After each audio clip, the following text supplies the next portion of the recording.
Hey everyone, and welcome back to the channel.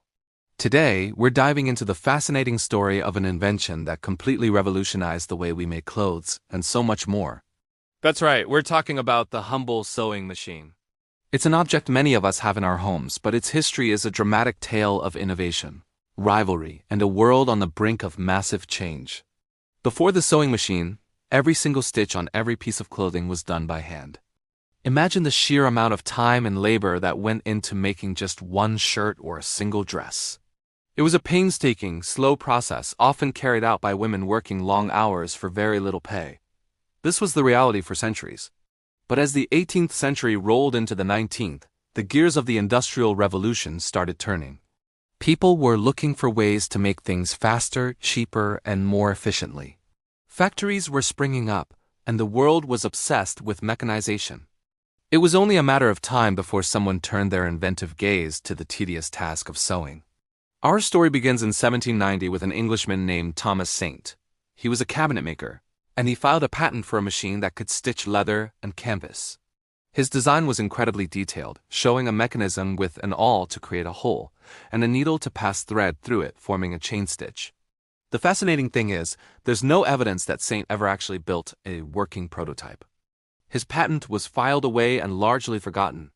It wasn't until almost a century later, in the 1870s, that someone tried to build a machine based on his drawings. And you know what? It worked, albeit with a few modifications. So Thomas Saint had the right idea, the blueprint for a sewing machine, but he was a man ahead of his time. The world just wasn't quite ready for it yet. Over the next few decades, other inventors in Germany and Austria tinkered with similar ideas, but none really took off. The first real functional sewing machine that was put to actual use was invented by a French tailor named Barthélemy Thimonier in 1830. His machine used a hooked needle and one thread to create a chain stitch, much like Saint's concept. But unlike Saint, Thimonier actually built his invention and put it to work.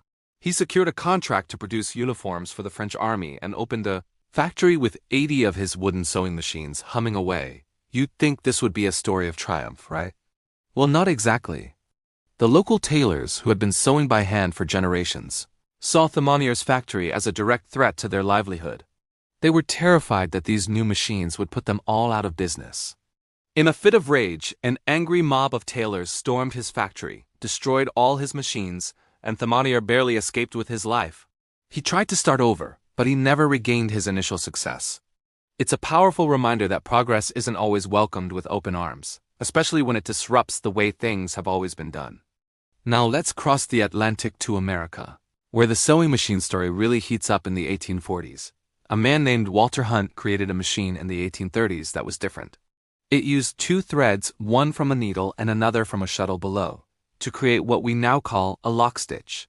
This was a huge leap forward because a lock stitch is much stronger and more secure than a chain stitch, which can unravel easily. However, Hunt had a change of heart. He worried that his invention would cause massive unemployment among seamstresses and tailors, so he abandoned the project and never even patented his design.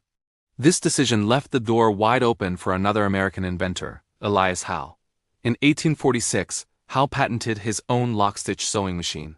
His design shared some similarities with Hunt's. It used a needle with the eye at the point and a shuttle to create the lock stitch. Howe struggled to find investors in the United States, so he took his invention to England.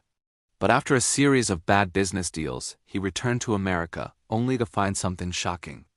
Several other people had started manufacturing and selling sewing machines that used his patented lock-stitch mechanism. And this is where the most famous name in sewing machine history enters the picture: Isaac Merritt Singer. Singer was an actor and an inventor, a flamboyant character with a knack for marketing. He didn't invent the sewing machine from scratch. In 1850, he was asked to repair a clumsy, unreliable sewing machine. Instead of just fixing it, Singer saw its flaws and in just 11 days came up with a series of brilliant improvements. His redesigned machine was a game changer. The needle moved up and down in a straight line, not side to side.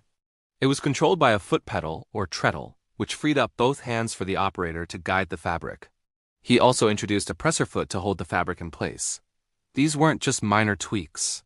They were the key innovations that made the sewing machine practical, efficient, and easy for anyone to use. Singer patented his improvements in 1851, and unlike Howe, he was a marketing genius. Singer and his business partner, Edward Clark, pioneered many sales tactics we still see today. They advertised heavily, offered installment plans so families could pay for a machine over time, and created a trade-in program. They made the sewing machine a desirable consumer product for the home, not just an industrial tool for a factory. This marketing push was so successful that the name Singer became almost synonymous with sewing machine. Of course, Elias Howe wasn't happy about this. He saw that Singer's machine was using the lock-stitch mechanism he had patented years earlier. This kicked off what became known as the Sewing Machine War, a flurry of lawsuits and legal battles between Howe, Singer, and other manufacturers who were all accusing each other of patent infringement. It was a messy, expensive conflict. Finally, in 1856, the main players came to an agreement. They created the first patent pool in American history, the sewing machine combination. Under this agreement, Singer, Howe, and 2 other companies pooled their key patents. Anyone else who wanted to manufacture a sewing machine had to pay them a royalty fee. This arrangement gave them control over the industry for years and made all of them incredibly wealthy. Elias Howe, who had returned to America broke, started earning thousands of dollars a week in royalties. The impact of the perfected sewing machine was immediate and profound. In factories, it dramatically increased the speed of clothing production. This led to the rise of the ready-to-wear clothing industry. For the first time, people could buy clothes off the rack instead of having them custom-made, which made clothing more affordable and accessible to the general population. But the machine's influence extended far beyond the factory floor. Thanks to Singer's marketing, the sewing machine became a prized possession in middle-class homes. It empowered women, allowing them to make and mend clothing for their families quickly and efficiently. For many, it also provided a means of earning an income from home, doing piecework for clothing manufacturers. It was a tool of both domesticity and economic independence. Over the decades, the sewing machine continued to evolve. Electric motors replaced foot pedals in the early 20th century, making them even faster and easier to use. New stitches were added, and eventually, computerized machines arrived, capable of creating complex embroidery patterns with the push of a button. Today, the sewing machine remains an essential tool in the global fashion industry, but it's also experiencing a renaissance as a creative hobby. From quilting and cosplay to upcycling and crafting, people are rediscovering the joy and satisfaction of making something with their own hands. So the next time you see a sewing machine, remember its incredible journey. It's a story that stitches together ingenuity, bitter rivalry, marketing genius, and social change. It is a machine born from the Industrial Revolution that not only changed how we make things, but also reshaped our society in ways its early inventors could have never imagined. Thanks so much for watching. If you enjoyed this trip through history, please hit that like button and subscribe for more stories behind the objects that shape our world. Let me know in the comments what invention you'd like to see me cover next. See you in the next video.